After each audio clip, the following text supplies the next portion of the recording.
வாழ்க வளமுடன். இன்றைக்கி இயற்கையில் உங்களுக்கு இயற்கையோடு வரும்போது நான் காமிக்கிற விஷயம் பன்னீர் பூ. இது ரொம்ப ஆன்மீகத்துக்காக சிறந்ததுன்னு சொல்லுவாங்க. அமைதி ஏற்படுத்துகிற ஒரு பூ இதுதான் பன்னீர் பூ. மன அமைதிக்காக அனைத்து விநாயகர் கோயில்லையும் இருக்குங்க. விநாயகர் கோயிலில் எல்லா கோயில்கள்லேயுமே ஆல்மோஸ்ட் பன்னீர் பூ இந்த மரம் வச்சுருப்பாங்க. நீங்கள் பார்த்துருப்பீங்கன்னு நினைக்கிறேன். மன அமைதி அப்படின்னு சொல்லி நான் பேசினேன். பன்னீர் பூ மன அமைதிக்கு சிறந்தது அப்படின்னு சொல்லிகிட்ருக்கிறேன்.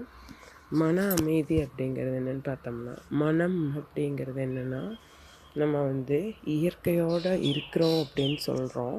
3 விஷயங்களுக்கு நடுவில் இருக்கிறது தான் மனம்.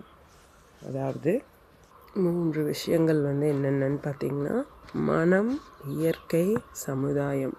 இந்த 3 ஒன்றோடொன்று பிணைக்கப்பட்டது. அதாவது இந்த 3 ஒரு முக்கோணமாக தான் இருக்குது. மனிதர்கள் வாழும்போது மனம், இயற்கை, சமுதாயம் இந்த 3 ஒரு முக்கோணமாக நம்ம பார்த்து, அதாவது இருந்து தான் வாழ்ந்தாகணும். ஸோ மனம் இயற்கைக்கும் சமுதாயத்திற்கும் நடுவில் இருக்கிறதுனால நம்ம இந்த மனதை எப்படி வளமாக வச்சுக்கிறது அப்படிங்கிறதுக்காக ஒரு சின்ன டிப்ஸு. அதாவது நம்ம பார்த்தோம்னாங்க, இயற்கையை மாற்ற முடியாது. இயற்கை எப்படி போகுதோ அதுக்கு தகுந்த மாதிரி தான் நம்ம வாழ்ந்தாகணும். அதே மாதிரி சமுதாயம் இயற்கையொட்டி சில விதிமுறைகளுக்கு ஏற்ப அமைந்துள்ளது. ஆனால் இந்த இயற்கை மனம் அறிந்து அந்த சமுதாய வளத்தையும் சமுதாய ஒழுங்கையும் பாதுகாத்து மனம் பக்குவம் அடையணும். ஸோ இயற்கையை மதிக்கணும். அதாவது இயற்கை எப்படி இருக்குமோ அதுக்கு ஏற்ற மாதிரி நம்ம இருக்கணும்.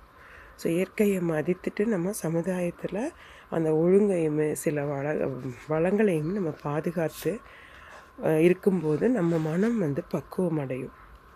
ஸோ இந்த மாதிரி மனம் பக்குவம் அடைந்தால் தான் மன அமைதிக்காக நிறையா எங்கெங்கேயோ போய் தியானம், ஒவ்வொரு இதுகளுக்காகவும் போய் எஃபோர்ட் எடுத்து மக்கள் பண்ணிகிட்ருக்காங்க.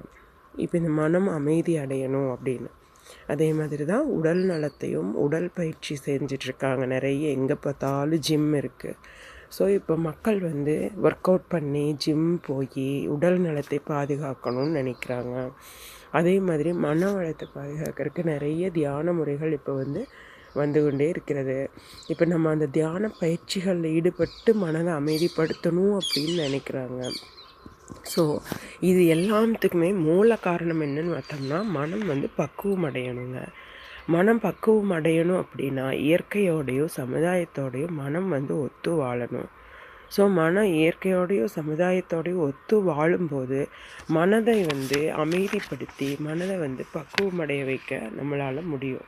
அதாவது மனதை ஒருநிலைப்படுத்தி மனதை அறிஞ்சு மனம் அப்படின்னா எப்படி இருக்கும் அப்படிங்கிறத நம்ம ஒரு நமக்குள்ளேயே கொண்டு எல்லாம் பண்ணுறக்கு நம்ம இயற்கையோடு ஒத்து வாழ்ந்து சமுதாய நலனையும் சமுதாய வளத்தையும் பாதுகாத்தோம்னா நம்மளுக்கு மனது அமைதியாகிறதுக்கு இதுவே மூல காரணம், இதுவே மெயின் அப்படிங்கிறத சொல்லிவிட்டு நான் இன்றைக்கி இதை முடிச்சுக்கலான்னு நினைக்கிறேன். திரும்பவும் நாளைக்கு இதை பற்றி நம்ம இதை கண்டினியூ பண்ணிக்கலாம். நன்றி. வாழ்க வளமுடன்.